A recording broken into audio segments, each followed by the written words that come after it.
Hello everyone, একটা সুন্দর সকাল। হঠাৎ করে আমাদের দুজনের ইচ্ছে হলো যে আমরা একটু লেকে ঘুরতে যাব। তো ভোর 6টা বাজে, তখন আমরা বেরিয়ে পড়েছি।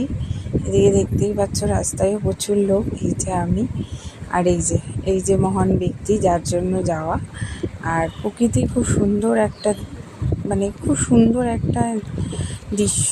পাখির ডাক, ঝিমঝিমে হালকা হাওয়া, সবাই মর্নিং ওয়াক করছে আর আমরা দুজনের মতন হেঁটে হেঁটে ঘুরতে ঘুরতে দুজনেই পুরো লেকটাকে দুবার পাক খেলাম। পাক খেয়ে ও তো বেশ মজাই আছে, একটু ফটো তুললো।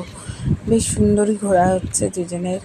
আর খুব সুন্দর ফটো তুলে আমরা গেলাম ব্রেকফাস্ট করতে আমাদের জোড়া মন্দিরেই একটা কাকার দোকানে। তো মর্নিংয়ে খুব সুন্দর একটা ব্রেকফাস্ট পাওয়া যাচ্ছিলো, যেটা খেয়ে দিয়ে আমরা বাড়ি চলে আসলাম। আর এই